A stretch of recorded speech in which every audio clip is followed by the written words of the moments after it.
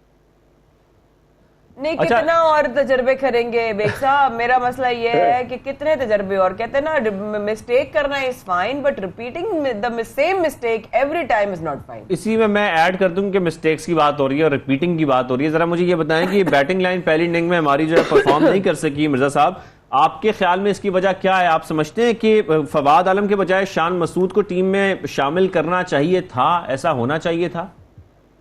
دیکھیں فواد عالم کے ساتھ بھی زیادتی کی انہوں نے. فواد عالم نے 4 سینچریاں بنائی اپنے کم بیک کے بعد سے، اگست 2020 کے بعد سے تقریباً 2 سال میں.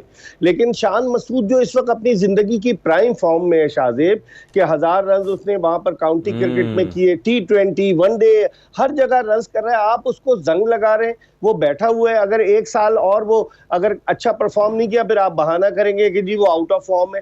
تو ان کی یہ گمک سمجھ میں نہیں آتے. سفارشی پلیز اور پسند ناپسند ٹیم کے سلیکشن میں یہ سب کی سمجھ سے بالا تر ہے.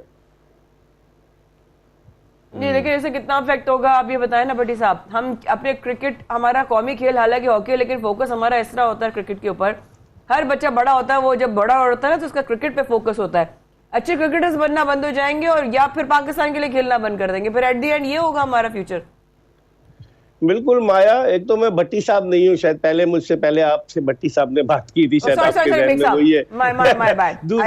دوسرے نو اٹ ڈزنٹ میٹر. دوسرے مایا بالکل آپ صحیح کہہ رہی ہیں کہ ینگسٹرز میں پھر وہ ان میں فرسٹریشن سی پیدا ہوگی کہ اگر وہ رنز اسکور کریں، وہ پرفارم کریں، ان کی خواہش ہوتی ہے کہ پاکستان کی سبز کیپ اپنے سر پر سجائیں، اور اگر آپ ان کے ساتھ ایسا سلوک کریں گے. ان کے سامنے ایک ایگزامپل ہے شان مسعود کی جو 9 سال سے فرسٹ کلاس انٹرنیشنل کرکٹ کھیل رہا ہے، ٹیسٹ کرکٹ 2013 سے. آپ اس کو اس طرح سے دودھ میں سے مکھی کی طرح نکال باہر پھینکیں گے تو میں سمجھتا ہوں کہ یہ پاکستان کے لیے جو ہے نا یہ صحیح بات نہیں ہے، پاکستان کے لیے مشکل صورتحال ہے.